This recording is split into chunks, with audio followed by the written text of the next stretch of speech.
ನನಗೊಂದು ಕ್ವಶನ್ ಕೇಳ್ತೀನಮ್ಮ. ನಾನೀಗ ಉಪ್ತೀನಿ, ಎಷ್ಟು ಕೊಡ್ತೀವಿ ಕಾಸು? ಒಂದಂದರೆ ಎಷ್ಟು? 1,000ನ 2,000ನ? 3,000 ಕೊಡ್ತೀಯಾ? ಚಾಕ್ಲೇಟ್ ಕೊಡ್ತೀಯಾ? ಏನು ಕೊಡ್ತೀಯಾ? ಏನು ಕೊಡ್ತೀಯಾ? ಯಾವುದೋ ಒಂದು ಕೊಡ್ತೀಯಾ?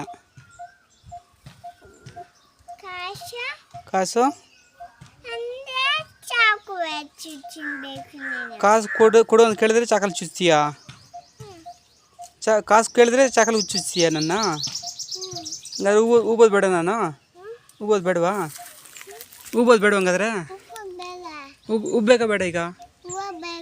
ಬೇಕಾ? ಹಂಗೆ ಕಾಸು ಕೊಡ್ಬೇಕು ನೀನು. ಬಸ್ ಸ್ಟ್ಯಾಂಡಲ್ಲಿದೆ ಕಾಸು? ಎಷ್ಟು ಕೊಡ್ತೀನಿ? ಯಾವಾಗ ಕೊಡ್ತೀಯಾ? ಅವಾಗ ಕೊಡ್ತೀಯಾ? ಎಷ್ಟು ಕೊಡ್ತೀಯಾ? ಚೂಸ್ ಕೊಡ್ತೀಯಾ? ಹ್ಞೂ 1 + 1 2 ಆಯಿತು. 2,000 ಕೊಡ್ತೀಯಾ? ಪಕ್ಕನಾ? ಡನ್ ನೋಡಿ, ಡನ್ ನೋಡಿ, ಹೊಡಿ. ಹೊಡೆದಿದ್ದೀವಿ ಬಿಡಮ್ಮ.